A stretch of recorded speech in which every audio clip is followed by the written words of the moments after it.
व्हिडिओमध्ये आपण एमपीडब्ल्यू साठी जे काही महत्वाचे तांत्रिक प्रश्न आहेत ते आपण या ठिकाणी पाहणार आहोत. आपल्या व्हिडिओचा पहिला प्रश्न बघा, लोकसंख्येचे शास्त्र म्हणजे काय? हे सगळं मित्रांनो आपण ते सिलेबस नुसारच घेणार आहोत.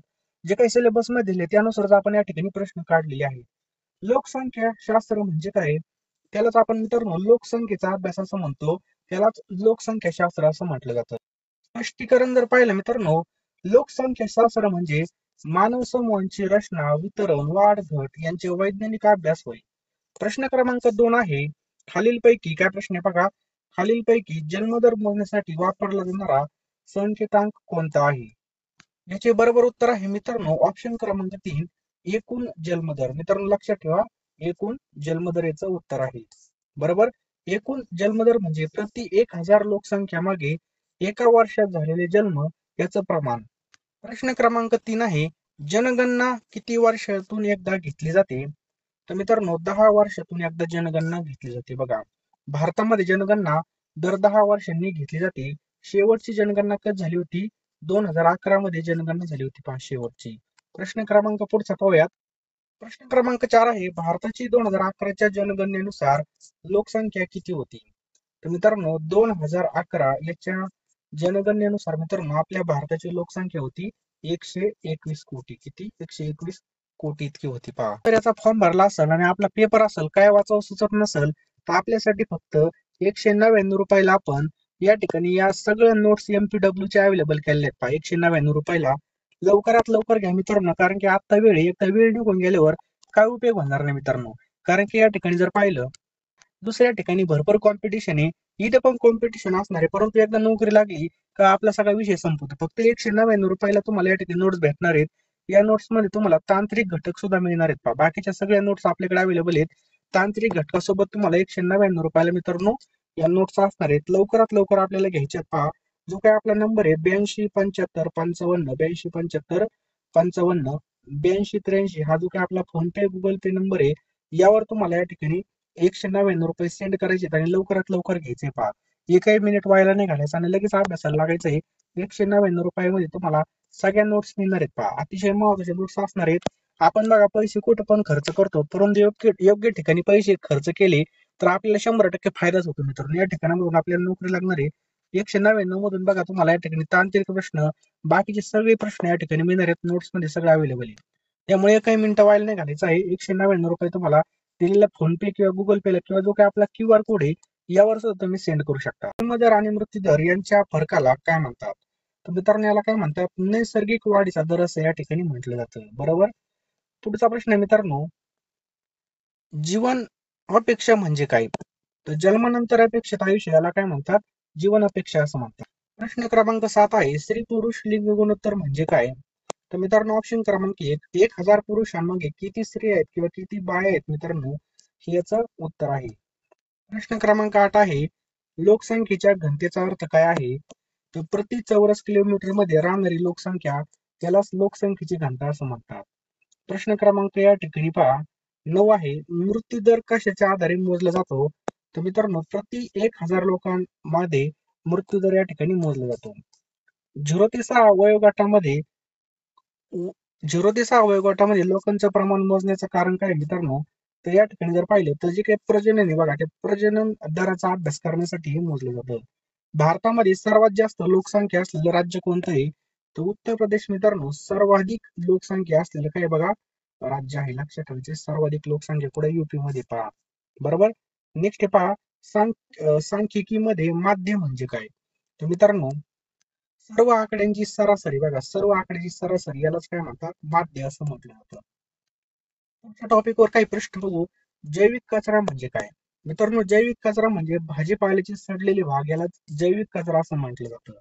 सेंद्रिय पदार्थापासून बनलेला सडणारा कचरा म्हणजे जैविक कचरा असतो. याचं कंपोस्ट खत करता येतं मित्रांनो. प्रश्न क्रमांक 2 आहे मित्रांनो, कचऱ्याचे किती प्रकारामध्ये वर्गवारी होते? तर 2 प्रकारामध्ये कचऱ्याची वर्गवारी होते. यामध्ये जर पाहिलं तर जैविक कचरा आणि अजैविक कचरा असे 2 प्रकार या ठिकाणी पडले जातात. ब्ल्यू डस्टबिन मध्ये कोणता कचरा टाकावा लागतो? तर मित्रांनो प्लास्टिकच्या जे काही बाटल्या आहेत मित्रांनो ह्या ब्ल्यू डस्टबिन मध्ये टाकल्या जातात. ब्ल्यू डस्टबिन मध्ये सुका कचरा जसे की कागद, प्लास्टिक, काच या ठिकाणी टाकला जातो. ओला कचरा मित्रांनो कशामध्ये टाकला जातो? तर ओला कचरा हिरव्या डब्यामध्ये टाकावा बघा. हिरव्या डस्टबिन मध्ये भाजीपाला, अन्नकण, फळाची साले यासारखा ओला कचरा आपण त्या डस्टबिन मध्ये टाकायचा असतो. कंपोस्ट खत बघा, कंपोस्ट खत बनवण्यास कोणता कचरा उपयुक्त आहे? तर बघा, भाजीपाला आणि झाडांची पाने याचं उत्तर आहे. सडणाऱ्या जैविक कचऱ्याचा वापर कंपोस्ट खतासाठी या ठिकाणी केला जातो. कचऱ्यामधून विजेचे उत्पादन कुठल्या पद्धतीने होतं? तर बायोगॅस याचं करेक्ट आन्सर आहे मित्रांनो. जैविक कचऱ्यापासून बघा बायोगॅस तयार होतो, तो ऊर्जा उत्पादनासाठी वापरला जातो. अजैविक कचरा म्हणजे काय? तर मित्रांनो, अजैविक कचरा म्हणजे प्लास्टिक, काच यासारख्या न सडणाऱ्या कचऱ्यालाच आपण अजैविक कचरा असं म्हणतो. बरोबर? यामध्ये प्रदूषण निर्माण करतो बघा. खालीलपैकी पुनर्वापर करता येणारा कचरा कोणता आहे? तर मित्रांनो, या ठिकाणी जर पाहिलं, प्लास्टिकची बाटली बघा, पाणी प्यायल्यानंतर आपण पुन्हा पाणी भरून ठेवू शकतो. बरोबर? प्लास्टिक बाटल्या त्याच्यानंतर याचं रिसायकल करून नवीन वस्तू सुद्धा तयार करता येते. कचऱ्याच्या पुनर्वापरास काय म्हणतात? तर कचऱ्याच्या पुनर्वापराला ऑप्शन क्रमांक 3 मित्रांनो रिसायकलिंग असं म्हटलं जातं. कचऱ्याच्या पुनर्वापराला रिसायकलिंग असं म्हटलं जातं. बरोबर? बघा, वापरलेल्या वस्तूंना प्रक्रिया करून पुन्हा वापरणे म्हणजे रिसायकलिंग होईल. प्रश्न क्रमांक 10 आहे, मेडिकल कचरा कशामध्ये मोडतो? तर मित्रांनो, हा घातक कचऱ्यामध्ये मोडतो. ऑप्शन क्रमांक 3 कशामध्ये मोडतो? हा घातक कचऱ्यामध्ये. रुग्णालयामधून येणारा बायोमेडिकल कचरा शरीराला अपायकारक असतो. कचऱ्याचे व्यवस्थापन न केल्यास कोणते दुष्परिणाम होतात? आपल्या सर्वांना माहिती आहे मित्रांनो, रोगराई वाढते. कचऱ्याचं जर आपण व्यवस्थापन केलं नाही, तर रोगराई वाढते बघा. अनियमित कचरा व्यवस्थापनामुळे डास, माशा याचं प्रमाण वाढून साथीचे रोग या ठिकाणी पसरत असतात. कचऱ्याची योग्य विघटन कालावधी प्लास्टिकसाठी किती असतो? लक्षात ठेवा मित्रांनो, 20 ते 100 वर्षापर्यंत या ठिकाणी असतो पहा. प्लास्टिक बघा सहज सडत नाही आणि जमिनीमध्ये अनेक वर्ष तसंच राहतो प्लास्टिक.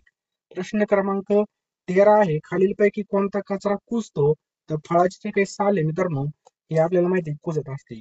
फळांची साल जैविक असल्यामुळे नैसर्गिकरित्या कुजून बघा या ठिकाणी खतामध्ये रूपांतर होत तिचं.